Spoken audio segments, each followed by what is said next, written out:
নমস্কার সবাইকে। আজ আমি আরেকটি নতুন রেসিপি নিয়ে এলাম।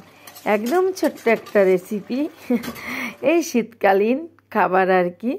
পুঁটি মাছ দিয়ে লাউ শাক আর বড়ি দিয়ে, এটা কিন্তু অসম্ভব মজার একটা রেসিপি।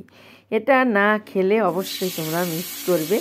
প্রথমে আমি তার জন্য দিয়ে দিয়েছি তেলের মধ্যে পুঁটি মাছ লবণ হলুদ মেখে আমি ভাজতে দিয়ে দিয়েছি। তো মাছগুলি আমি এপিট ওপিট করে সব মাছগুলি ভেজে নিচ্ছি। পুঁটি মাছ কিন্তু বেশি ভাজার প্রয়োজন হয় না, মানে আমি যেভাবে ভেজে থাকি সেভাবেই আমি দেখিয়ে দিচ্ছি। পুঁটি মাছ ভাজা, পুঁটি মাছের টক খেতে কিন্তু অসম্ভব মজা লাগে। তো আমি আজকে টকও রান্না করব। তো মাছগুলি আমি ভেজে তুলে নিয়েছি। নিয়ে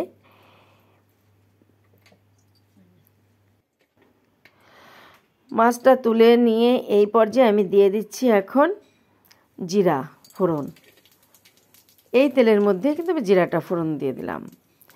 জিরাটা ফোড়ন হয়ে গেছে। একটা আলু কেটে আমি লবণ হলুদ মেখে রেখেছিলাম, সেই আলুটা এখন আমি এর মধ্যে দিয়ে দিচ্ছি।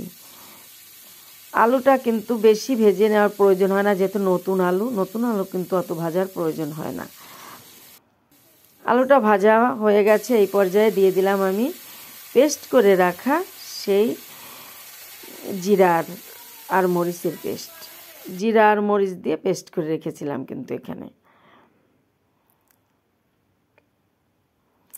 এখানে কিন্তু অবশ্যই কাঁচামরিচ দিতে হবে। আমি কিন্তু কাঁচামরিচ দিয়ে এটা করেছি। কাঁচামরিচ না দিলে কিন্তু এখানে ভালো টেস্ট আসবে না।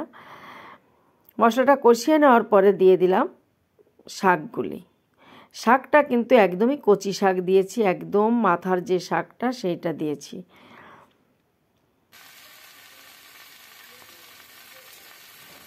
এখানে দিয়ে দিচ্ছি আমি গরম জল। আর শাকে কিন্তু অবশ্যই গরম জল দিতে হবে। গরম জল না দিলে শাকটা কিন্তু ভালো সিদ্ধ হবে না। এই লাউ শাকে অবশ্যই গরম জল দিতে হবে। কয়েকটা কাঁচামরিচ দিয়ে দিলাম।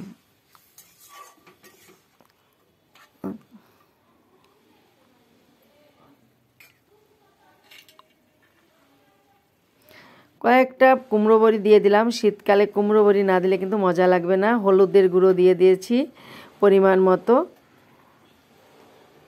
দিয়ে দিচ্ছি স্বাদ মতো লবণ। আর একটু জল দিয়ে দিলাম, মনে হচ্ছে যেন কম হয়ে যাবে, বড়িটা একটু সিদ্ধ হতে সময় লাগবে। ঢেকে দিচ্ছি 5-7 মিনিটের মতো। ঢেকে দেওয়ার পরে এই যে ভেজে রাখা মাছগুলি আমি দিয়ে দিয়েছি। দিয়ে আবার কিন্তু আমি ঢেকে দিচ্ছি।